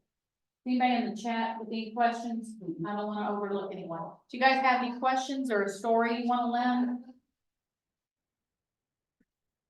Don't everybody speak at once. Okay. All right, so then I have their must-have list. Why do I have this? Guys, I'm telling you, when we go back to speaking the motivation on pressure and pain and pleasure, if they start coming to you sideways about 30 days into it with $500,000 and all of a sudden you've been shopping, helping them, you got them set up on a search for 300, you've got a checklist here. You say, maybe, I don't know, Nellie, maybe I missed it. Yep. Yeah, I'm pretty sure for 175,000, we're not getting quartz countertops. You can go back and speak to the day that you met them, because sometimes they have to have a reminder, a gentle, friendly reminder of what they want and where they want to be. They start sending you a bunch of stuff, $200,000 difference. That's great. I think I understood from your lender that you could go up. Not sure we can go up that much. But let's see what we can do, because I need to go in and change your search, because when we met, I understood things a little differently. No, it's fine. We don't have to have the quartz countertops now. We don't have to have 5 acres. We're just fine having a bigger house, but we'll stick with another neighborhood. Great. Let me go back to the drawing board and tweak our search a little. This is important because you're going to call it to mind when they start getting unrealistic and start pulling stupid stuff on you, because they will. This is also what's important to you. I've come up with some great questions. Again, I'm happy to email these to you guys. I just sent you the list. About a pool or a hot tub? Is a basement important? The whole time they've been talking about a ranch, but if you didn't qualify they want a ranch on a basement, there's a big difference. Maybe they came from up north where basements are prevalent, okay? There's a lot of people that are up from Michigan, Ohio, and that is standard. On a single family dwelling. You wanna know if that's important to them. Do they want outbuildings? Do they want a workshop, a pole barn? Do they want a porch deck or patio? Do they, if they want land, do they want it all cleared and flat? The unicorn. Do they want half of it for wooded and rolling and they want a water source on it because the husband hunts and they need about 15 acres? You're gonna ask some really good questions, and I'm gonna tell you the mark of a good salesman is asking some good questions. Then, this is super important, if you get nothing else today, this is for free right here, and I'll send it to you if you don't want anything else out of my buyer consultation. This is the buying power checklist, and I got this, some of this already made sense, because I was doing these things with my friend Jeff Glover, the mega agent I was telling you up in Detroit, with Glover University, and go on his website and download a lot of his stuff, attend a lot of his free webinars. He may be speaking at family reunion. We are getting ready to come back into multiple offers. Right now is the time, if you got FHA and VA buyers before March 1st, before the feeding frenzy begins, and there's some concessions can be had, and the interest rates have come down a little bit. Get your folks under contract in the next 30 days before they can't compete against some of these cash and conventional people, because we're getting ready to hit that spring market again, okay? So these are some things, and I go through the whole list of things they can do to dress their offer up. Your job, my job, Mr. and Mrs. Buyer, to you is to get you what you want.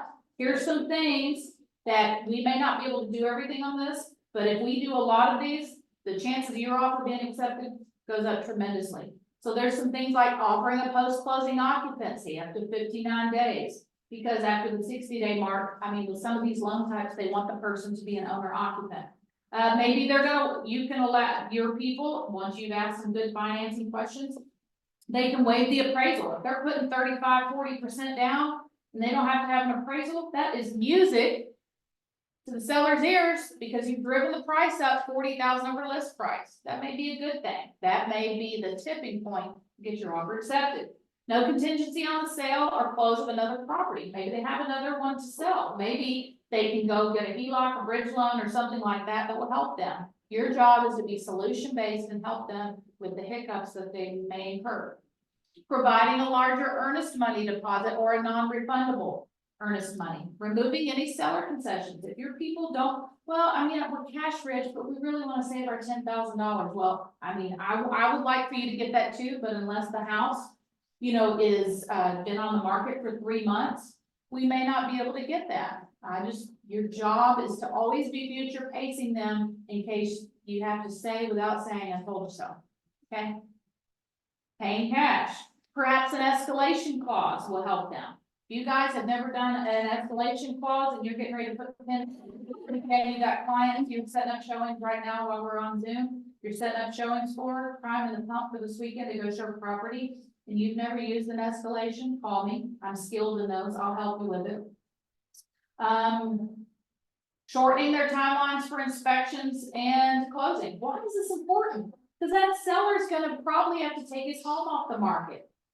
It's all about the listing agent explaining to his people why you've got a 42-day inspection window when they should probably choose the offer that has a 5-day inspection window. So this is your buying power checklist. This is all the things you can do, the little nuggets that you can help them understand to dress their offer up to get their offer accepted. The next thing that is going to happen here is when we find a house and I get you set up on a search. When I get you set up on a search, we're going to submit the pre-approval letter. We're going to, these are the terms. Basically, you guys know that we have an 11-page contract, but these are the blanks that we're filling in. That's what I've compiled here in my buyer consultation. I'm already priming the pump, future pacing them, letting them know these are the things, the terms of the offer. Okay, so this is their offering price, their financing amount. Perhaps they have a 96.5 what is it, loan LTV. There we go. They're putting 3.5% down. They're financing over 30 years, 96.5% of a $250,000 house. Their escrow deposit, remember, it's not required in the state of Kentucky, but it is like going to court. Can you go to court without an attorney? Yeah, should you? Probably not.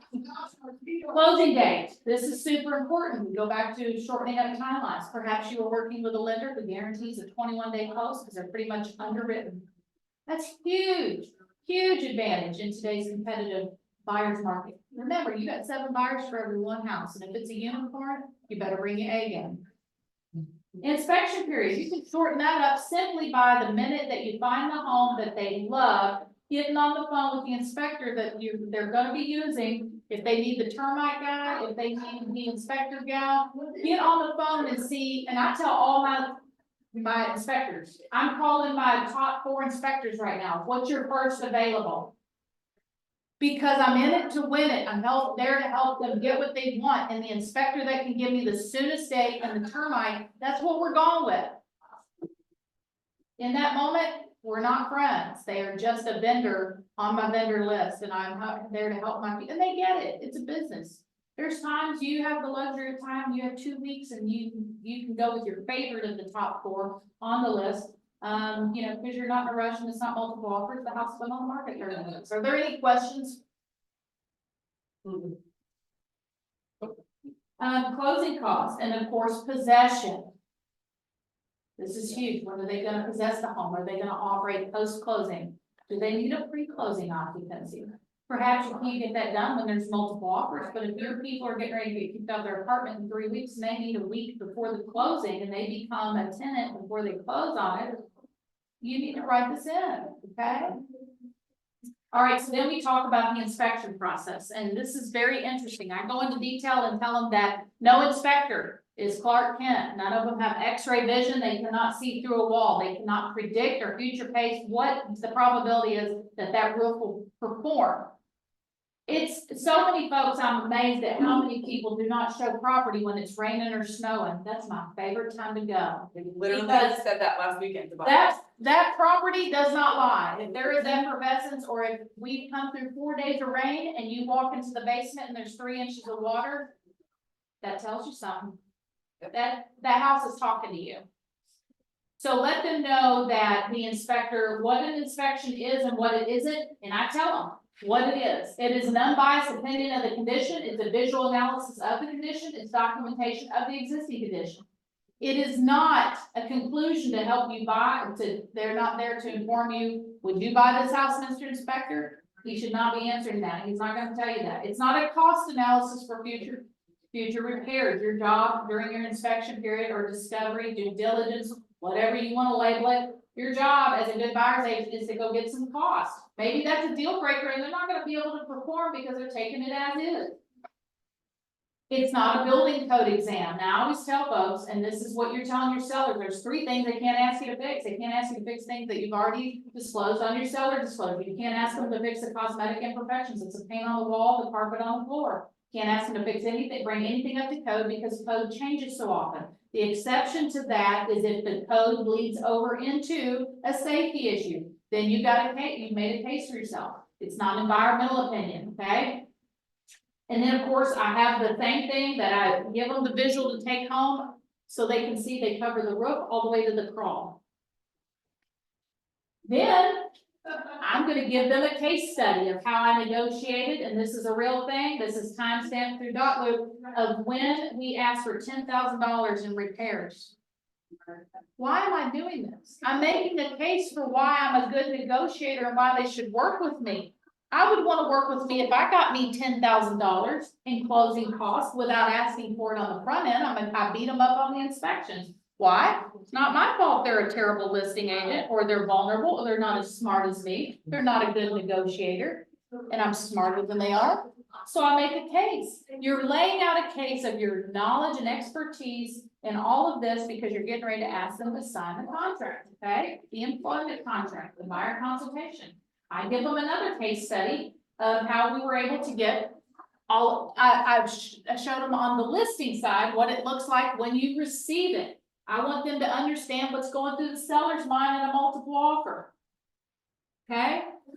Why is this also important? Because you can sit here and read the 3 things that you can ask for. I just told you guys, a cosmetic imperfection, seller, the stuff already named on the seller disclosure, and then bringing things up to code. It clearly says right here, you can't ask for those things. I'm amazed at how many people ask for paint. You should have seen that the day you made the offer. The contract clearly says that today, I'm looking at the house, the day I see it, as is, no warranties expressed or implied. You can't ask for it after the fact. And then I make one final plea before I ask for them to do business with me and sign my employment contract. I go back over real quick, all the things that I'm gonna do for them. Everything I'm gonna do for you, Mr. and Mrs. Byer. Doesn't that sound great? Are you ready to put me to work? Great. All right, and so then I just show them a quick visual. This is us, this is our team. Well, we have another one, but she's not in this picture. And then I go into the agency. We're not gonna go into agency today because I seriously do have to get going here in a few minutes. But here's the crux of the agency. You need to know that there are 4,000 realtors in our MLS. Again, this goes back to keeping it simple, stupid. I'm a single agent working for you. The chances that you could be happy and want to write an offer on a listing that I hold out of all the 4,000 realtors out there, thousands of homes are listed every day on the MLS. The chances that you would want to offer on mine are slim and none, but you need to know the potential's there, that I could bring you as a buyer on one of my own listings. You're making a case for why you could become a dual agent, okay? Help them understand first and foremost, you're a single agent, but you could become a dual agent. The broker, at the end of the day, if you have to have a buyer and seller agree to you being a dual agent, it has to be written, expressed, on paper, signed off on by the buyer and seller, you're gonna be a dual agent. They need to know at the end of the day, the broker could designate you, if the seller is not in agreement with it, she could designate another agent to represent you. You have to be okay with that. Then you talk about if you buy for sale by owner. You're representing them as a single agent on part A of the next document that you'll make at the time, you'll fill out at the time you make the offer, called the agency guide for buyers. Or agency disclosure. Agency disclosure, you're gonna fill out part A, your status, and then the status of you within the brokerage as it relates to the other person in the transaction. If you're helping them buy for sale by owner, you're gonna be acting transactionally for the for sale by owner, and you're gonna mark on part B, page 2 of it, that you're representing the buyer, okay? You need to help them understand that if you work on a team, maybe I'm procuring you as the buyer for one of our team's listings. I'm not the listing agent. My team leader is, but we hold the listing. You need to help them understand how you get paid. On page 2 of the consumer, what is this called? It used to be called the consumer guide. What they And call it? it's still is. Is it still the consumer? Okay. But also that's why you have a buyer agreement, so that you can talk about how you get paid. Yes, and that's the next document that we're gonna make a case here for this, okay? The buyer rep agreement, but you have to first get this because you have just exchanged some significant information with these folks. And that's why you have to put this form in front of them, because the rules say that the minute they start sharing personal information with you, you need to explain that this is considered privy information. Part B of this, or page 2 of this, talks about how you get paid. You're making a case, future pacing them for why you're gonna fill out on the buyer rep agreement, why the 3% holds true and why it holds true if I'm gonna try to go get my money from the for sale by owner. And if I can't do that, I may need your cooperation. There's your wordsmith play. I may need your cooperation in helping me get paid if I get you to the closing table. I don't make any excuses for it. Sometimes my buyers have paid my commission, and that's okay. They'll do it every time if you get them what they want in the time they want, and you do a really good job. Now, we go back to this. It also talks about fair housing. You're future pacing them because the next document is that the home is being sold without regard to your color, your skin, your nationality, your religion, your familiar status. It don't matter if you have 42 kids or you are a big kid. The only color that the seller cares about is the money green. It doesn't matter if you're a cash buyer. All turn to cash on closing day, okay? That's all we care about. So if you can afford to live there, we can write an offer on that house. That's how you're explaining that. Then we get into the buyer rep agreement, and I'm just telling them, and I'm just gonna paraphrase this. Here's the one thing we're dealing with a lot right now because everybody's starting to use these. All of a sudden, there was Johnny Handshake, and I don't do buyer rep agreements. Now we have this big lawsuit with NAR. All of a sudden, it's becoming in the forefront of people's minds. But I want you to know at the very end of this, at any time, if they're not happy or you're not happy, they can leave. And what is an acceptable form of communication? If they email you, text you, or call you and say, look, it ain't working for me. If you call them and say, hey, it ain't working for me, I need to cut you loose. That's okay. This is good with procuring costs. A lot of agents will put this in front of folks and they do not explain this. So it talks about the price range, the area, make sure you define the area, and then you're gonna sit here and get into section 2 or 3, and I'm just looking down because I kind of have it memorized. But you're gonna talk to them about for any cooperating MLS listed properties, we're gonna go for 3% for sale by owners. I always put 3.5% in there because I know I'm gonna have to do a little extra work because I gotta hold the for sale by owners' hands. And then you tell them, like for everything else, I may need your cooperation on closing day. Okay, so that's what I'm telling them. And then we get into, again, there's fair housing. And this document towards the end, when it gives you the indemnity, and it talks about that we're relying on everybody else for information on the listings, we're not guaranteeing that anything is 12,000 square feet, those kind of things. We're sitting there talking through these points with them before we tell them that we can come and go. It's a very symbiotic relationship. The bottom of this document says that you just put fair housing in front of them, and it also says that you put the guide, consumer guide to agency relationships in front of them. So they should have signed these before this. I can tell you, Keller Williams, we will talk about this in transaction fees, and I've got both of these on my desktops right now. But we've got it baked in there now, our $299 in the exclusive right to sell, and then the buyer rep agreement, the $299 transaction fee. Is there any questions anybody has for me? I've got to get going to Bluegrass Road just for the broker forum, but we've got like 5 minutes. We can sit here and talk through any scenarios. If you have any stories. I want to add one thing I put in mind. If you make one in command, at the very end, it has like, it's almost like a glossary, because we use a lot of terms that the buyer may Jargon, not yeah. understand. That's good. And so I always point that out. I'm like, these 2 pages are your glossary. So if I say something or email you something that you don't understand, it's probably in here.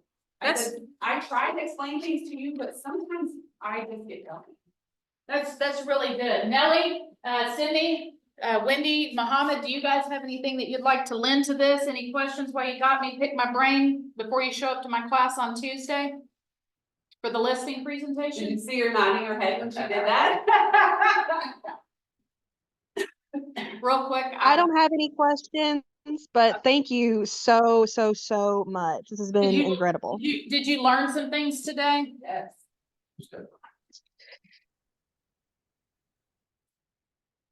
Sorry, I had to get back to my mic. Just turn it off in a second. Yeah, absolutely. Absolutely. I've learned something, even if it's, I learned something every single one of these What not to classes. do? What not to do? No. What about you, Mohammed? Anything for me, honey? I'm enjoying this. I love it. Thank you so much. Good, good. Send out documents at some point. Yeah, at some point this weekend, I am loaded with clients all weekend showing property, pretty much the sun up to sundown over the next 72 hours. But I'll get this stuff into your hands before we have the listing class on Tuesday and before on Wednesday. But please mark your calendars, 2/21, a couple weeks from now in February, mark your calendars for to attend my contract class. You guys need to know what each line of all 11 pages says, because what you don't know can get you in trouble. You need to know, and you need to know how to explain it to folks in a manner that they can digest it. We don't want to talk all this legal jargon and just put something in front of people. We always want to be explaining to people and putting notes in dot loop, and I'll give you my process for why I attach things as a PDF to a client and why I never attach it as a PDF to the agent I'm sending it to with the audit trails and dot loop. And that's talking from someone who's been sued. So I want to help protect you guys. Your victories are our victories. And if you don't have my number, take it down. It's 859-396-6486. I want to be a resource for you guys at the midnight hour. If you're on the hood of the car writing an offer and you need someone to pick up the phone, I can promise you, I try to keep my phone always available. Okay, I'm here for you guys. And if I don't know the answer, Cause I don't know everything, okay? If I don't know the answer, I'm gonna get you the answer. I'm not gonna sleep on this. Cause what's important to you guys, you're out here trying to make money and hustle. I am too. We're all in it together. We gotta help each other.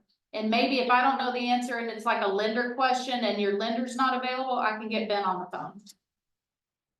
Anything for me? Thank you guys very much for having me. I appreciate you putting up with my shenanigans and all the such. Go out and have an excellent weekend. Go crush it. Surround yourself by batteries, people that give you life, who operate at a high level. Get away from the vacuum cleaners. And remember that you're a pencil. You have the ability to right the wrongs. You have the ability to be sharpened and to get better. And you have the ability to write the next chapter of your life. Make it a good one, okay? I'll catch you guys later. Thank you. Have a good rest of your day. Thank you. You guys too. Thank you, Crystal. You're welcome. You can go. Immensely so. Oh, yes. Good. Is Shiny gonna be gone next week? I'll be on